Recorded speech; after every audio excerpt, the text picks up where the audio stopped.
Hey everyone, and welcome to our weekly country music Instagram live. Today we are going to be chatting to David James, who we are going to get on the call now.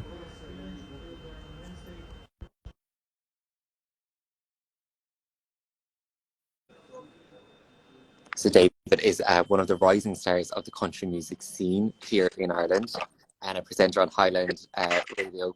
Hey David, how are you getting on? Mikey, how are you? Good to be with you. You too. Thank you so much for joining us. You're very welcome. Good to see you. As I was saying, you are one of the rising stars of the country music scene in Ireland and a radio presenter as well. So balancing two jobs at once. So let's roll right back to the beginning of your career and tell us how you got into country music in the first place. Yeah, so I started, actually it'll be 10 years now, just in the middle of May, since I did my first gig, which was, I was 14 and it was for my auntie's 50th birthday, believe it or not. So that Christmas I had just got speakers and microphones and all sorts from Santa, and my brother Jared, he bought me my first ever backing tracks to get me out on the road. But I always had a keen interest in music from a young age, and it was actually once again my brother, he got me into music, taking me along to different festivals here in Donegal. Started out on the road then when I was 14, and I've been going ever since. Wow, and obviously being on the road does come with highs and lows. What have been the high points of your career so far? God, there's been an awful lot, to be honest. It's been wonderful. I would have to say the highlight for me has probably been recording the duet with Daniel.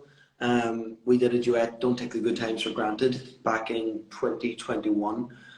So that was definitely a highlight.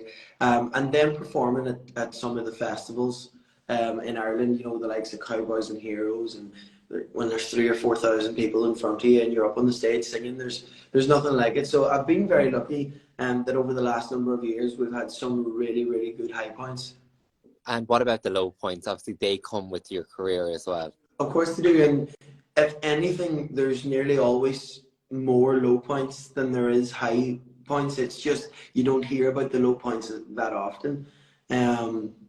So I guess, you know, just whenever back to starting out again, I was maybe 14, 15, and I was playing in a lot of pubs and, you know, very small venues around home, and, you know, 9 nights out of 10 there would have been literally nobody there. So when they were low points, they were definitely learning curves as well. You know, learned an awful lot about myself and learned an awful lot about how to conduct yourself on stage whenever there's literally no audience there. So I would probably say that, you know, some of those tougher nights. But then I had to cancel a gig on Sunday night there, which was, you know, as a singer and an entertainer, it's the really last thing that you'd ever want to do. But I had tonsillitis during the week last week.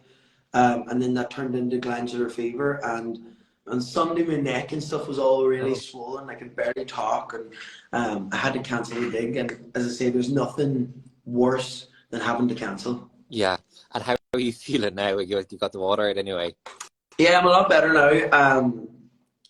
Being from Donegal and having an Irish mammy, she had all sorts of lotions and potions coming at me for a few days, and I actually just flew back from Glasgow this morning. We had some shows in Glasgow, which thankfully I was able to do on Monday and Tuesday night. So on the road to recovery and feeling okay again now. Good. Glad to hear it. And with the royal coronation this weekend happening overseas in London, you have your own connection to the royal family. Tell us about that. Do surely. I met Prince Harry and Meghan Markle before they got married, and they were lovely. I got the opportunity to sing for them and meet them, and I was a big fan of Suits, so I loved Meghan Markle as well. So it was really, really nice, once in a lifetime sort of thing, to get the chance to meet people of that stature. You haven't got the call to go over to California to visit them just yet? Just not yet, but I'm going to Nashville now on Monday, so I would say maybe when I'm over there they'll probably ring me and ask me to nip down, you know. Absolutely. Keep us posted. And heading to Nashville, is this going to be your first time going over there? Yeah, first time going to Nashville. So my brother, who I mentioned earlier, Jared is his name, he turned 30 in April. So for his 30th birthday present, I got him the trip to Nashville. So there's 6 of us heading over now. So myself and my brother Jared and Sean Fahey, who was on Lord Shearer with me as a contestant this year and actually won the show. He's coming as well. He's still celebrating that victory yet, so he's coming to party with us. There's a few more coming as well. There's 6 of us going over, so really, really looking forward to it. Heading over on Monday for a week, and going to be my first time. So if anyone has any recommendations of places to check out, just throw them in the comments. You're going to be in trouble with all your family members. You're giving away all their ages. I know. They'll be all right. And as I mentioned at the beginning, you're a radio presenter as well. Tell us about your show. Yeah, so my show is the Jive Time show, which is on Highland Radio, which is based here in Donegal. So it's on Monday to Friday, 2:30 to 5. And it's basically a show, country and classics. And then we would have interviews on as well. You know, we would have different people from the country music scene, a lot of my colleagues and friends. And yeah, I really, really love doing the radio, and it gives me a great connection with the people who support the music as well. And what's your favourite interview that you've ever done? My favourite interview would probably be Crystal Gale, just because I'm such a big fan of her music. She is also a sister of the late great Loretta Lynn, and you know, to get to interview someone of her stature was just really cool, and someone that I admire, someone whose music I love. So yeah, I would say Crystal Gale. Who was on your bucket list then to get on the show? My favourite singer of all time is probably Vince Gill, and I would love to get the opportunity to have a talk with him. He's just, I think he's so good at singing, and you never know. Apparently, when you're in Nashville, you can run into people everywhere. So I'd be hopeful that we might bump into him next week. I would just love to hear him singing live. What is on the agenda then for Nashville? Are there different places you plan to visit? I couldn't tell you. It couldn't be public now. Listen, we're just going with the flow. We're going over there and we're going to take in a lot of the attractions. And Carrie Underwood, she is playing in the Grand Ole Opry whenever we're over there. So we're hoping to catch her show and just go and enjoy ourselves, really.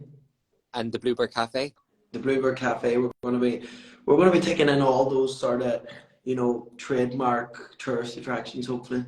Should fans worry that you may not come back over? You're going to have too much of a good time and covered over there. I think they'll be safe enough.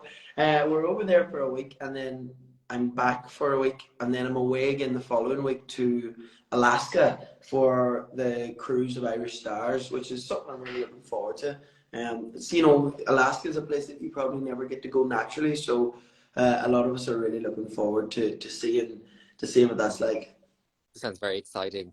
And you know, you spoke there about some of the lows that do go with this career.